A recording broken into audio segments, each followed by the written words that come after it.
Alur cerita kisah horor ojol dimulai dari kita sebagai ojol bernama Yandi yang nganter paket. Kita pun mampir ke warung beli minum sambil nanya jalan menuju desa Cisuram. Setelah itu ada kakek yang memperingatkan kita untuk tidak melakukan hal buruk di sana karena banyak hal gaib. Kita yang gak percaya hantu pun adu yeping sama kakek lalu melanjutkan perjalanan. Kita pun melihat GPS mengarahkan ke hutan, padahal kata ibu warung kita masih maju. Mengikuti GPS kita mengambil paket dan menemukan gerbang yang digembok. Maju lagi ada kotak yang butuh gerigi dan puteran. Lalu setelah mengumpulkan barang-barangnya terlihat sebuah kunci gembok. Memakainya kita masuk dan menemukan sebuah rumah buri. Paket atas nama Santi.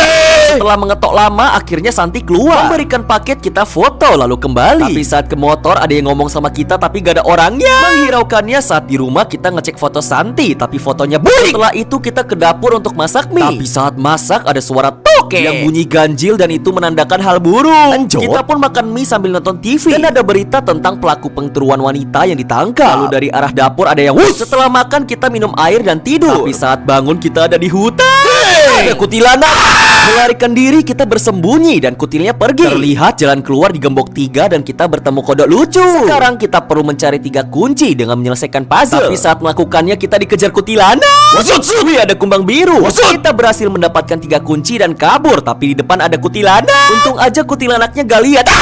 Ternyata cuma mimpi. Lalu ada orderan masuk dari rumah sakit. Setelah itu kita sikat gigi dan bikin kopi sambil mengenang keluarga kita yang udah meninggal. Menonton TV ada berita tentang rumah sakit tujuan kita sedang direnovasi. Tapi saat nonton ada curut yang lewat dan ada lontong yang intropan. Setelah itu curutnya gelinding dan kita pun siap nganter pelanggan. Sesampainya di rumah sakit, pelanggan kita yang bernama Sudarjo minta kita bantu angkut barang dengan uang tambahan. Kita pun dan beli cincau. Sudarjo pun bercerita kalau dulu rumah sakit ini bernama Kurnia Abadi dan sudah terbengkalai 12 tahun. Memasuki rumah sakit kita disuruh mengangkut 3 kotak ke ruang apotek. Lalu setelah mengangkut kotak kita ke WC. Tapi saat keluar rumah sakitnya menjadi buik. Lalu siapa sangka kita berada di masa lalu. Sudarjo pun menghilang dan saat mau keluar pintunya dipapan. Sekarang kita harus mencari linggis. Tapi saat mencarinya ada kursi yang backflip.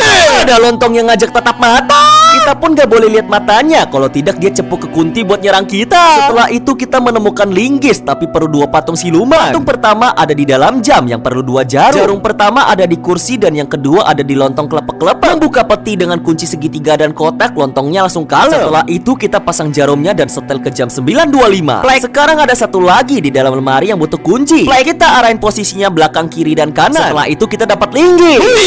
Akhirnya kita berhasil keluar tapi kita terkenok karena lontongnya ngeri. Sudarjo pun datang mau kasih nafas buatan. Tidak, cepatlah bangun badan, cepat. Kita selamat. Lanjut. Saat bonceng Sudarjo dia cerita kalau ada perempuan yang turu saat perampokan bernama Sinta. Dia pun tinggal di rumah dekat hutan dan lokasinya mirip dengan rumah Santi. Setelah sampai kita dikasih uang tambahan. Tapi saat mau pergi ada nenek yang minta bantuan cariin 8 rumput mutiara karena dia sudah jompo. Merasa kasihan kita mengiyakan. Lalu neneknya bilang kalau di belakang kita ada perempuan baju hijau dengan wajah marah. Tapi Hoak. Sebelum cari ke hutan belakang, nenek Hoak memberikan jimat taring Ica untuk melindungi kita. Pergi mencari, kita menemukan kertas tentang rumput mutiara yang bisa melindungi kita dari gangguan jahat. Setelah itu kita menemukan 3 dan masuk lebih dalam. Tapi saat menjelajah, kita melihat Santi yang berubah jadi kuntilanak dan dia ganti outfit menjadi daster merah. Mengeluarkan jimat, kutilnya menyala dan hilang. Sekitar kita pun menjadi gelap dan mengingat tulisan kertas di awal kita mencari 5 rumput lagi. Sekarang kita harus menyelesaikan puzzle sambil kabur atau menyalakan kunti biar ngilang bentar. Mendapatkan 2, kita turunin jembatan dan masuk lebih dalam. Di dalam sana kita mendapatkan 2 lagi, tapi yang terakhir dijaga sama ular gede. Menggunakan minyak dan api, ularnya menyala. Kutil datang, menyala. Setelah itu kita mukbang bentar dan mendapatkan rumput terakhir. Kutil merah pun mengejar. Tapi kita wusut kembali ke dunia asli. Nenek Hoak pun nanya kenapa kita benges, tapi kita gak mau cerita. Pulang ke rumah kita melihat cicak yang mojok. Setelah itu ada cat dari Santi yang bilang kalau paketnya belum diantar. Ternyata paketnya kita salah antar dan kita pun mengganti rugi. Kantong kita pun kering. Lalu ada suara dari dapur. Lihat dapur kita berantakan dan saat balik kamar kita juga berantakan. Lalu terdengar suara gas dan ada Santi yang bocorin gas. Rumah kita menyala. Kita pun langsung kabur tapi pintu depan terkunci. Keluar lewat jendela kita pun langsung minta bantuan. Lalu terlihat Santi di atas genteng menatap. Lalu dia telepon. Kita dibawa ke suatu rumah. Lalu siapa sangka Santi adalah Sinta.